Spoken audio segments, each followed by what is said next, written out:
Time for a Heider progress report. It's been a few months. It's been a busy summer.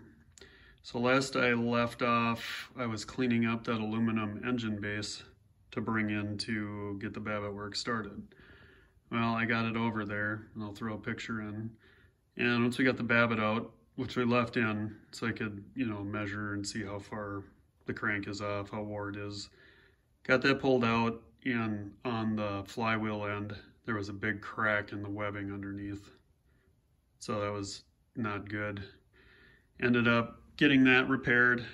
Got a good welder over here in Wisconsin that fixed that up and was able to match the alloy. Got that all patched up and got it back to the Babbitt shop. And I got a couple clips because I was just there last week, and I'll throw them in now. Out here at Harkin Babbitt, checking up on the progress. Here's an aluminum engine base. There's the weld repair, faced up and line board.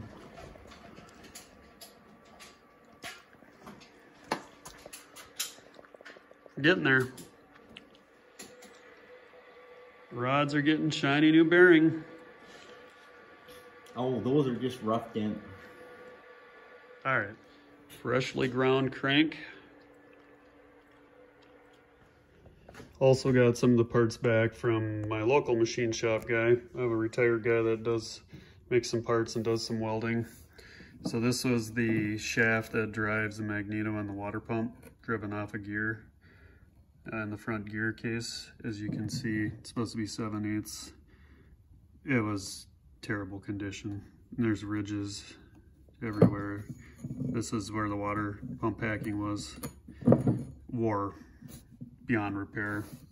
So I got a new 7/8 shaft made with a Morse taper on the end for the gear, and drilled so I can pin the water pump impeller in. The only thing I got to do is figure out how I'm going to hook up the magneto, because it can't be direct drive. It has to have like a wobble joint in it. And that impeller, I don't know if you remember, that was completely chewed up. It's been built back up and turned down in a lathe. It's not exactly pretty, but this material is not really easy to work on. But the repair is pretty hard, so should work.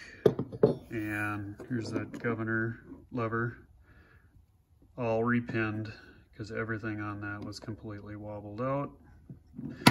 Moving on to the blocks. I ended up switching machine shops halfway through the summer. The original guy that had them was just too busy and he wasn't getting to them. So I found somebody else to work on these, which is not easy because most guys don't want to touch this stuff, or they're just, the risk and all that stuff. So where we're at with these guys is the bases are machined true again. You can see all that nice fresh cuts in here. Got them square before we did the bore on them. So these were about 25 thousandths out on the top, but it wasn't worn exactly straight. So it might be out, wore that much, but when you go to square the bore, like I'm gonna hold the valve up, it was kind of worn at an angle. So we ended up having to cut these out 60 thousandths to get them true to the base. So every one of these is machined. It was a minimum amount of material to get them square again for all four.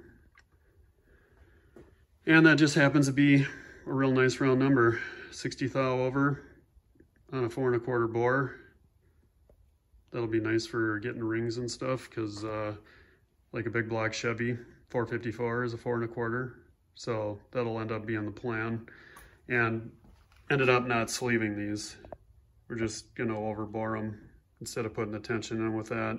And part of the decision on that was that having new pistons made, because some of these, see how that's cracked, repaired inside. The ring lands are not very good shape. Some of these are just plain bad. So by the time I'd pay somebody to sit and build these up and try to repair them, and then you pay extra money to have it sleeved, I'd say you're just as well off starting over. So one of these out with an order in with Ross Racing Pistons in California. They're gonna make brand new ones. Gonna cut rings into a common size so we don't have to deal with all these oddball wide rings. Why, if you guys ever get into this really old stuff where there's no parts, just be prepared to open the checkbook, because you got to make all this stuff and do a custom work. Not cheap. And that brings us to another piece here. These valves were fairly bad shape, so I'll throw in a clip now of when I received the new ones. Here's a box of some new parts. The valves weren't usable, so H&J Machine in North Dakota had some valve blanks. These guys are pretty big. 0.451, 2 1/4 inch head, 10 inches long. So we'll cut these to the length they need to be, and then machine the keepers in for the spring, and then cut the face for the valve seat. So check them guys out if you're looking for some oddball stuff. They have Rumley parts, a bunch of Deere stuff. He's got pretty good stock and a decent price. And we'll go back to how we ended up here. So I'll grab these two. Here's an example of one of the valves that was in the motor.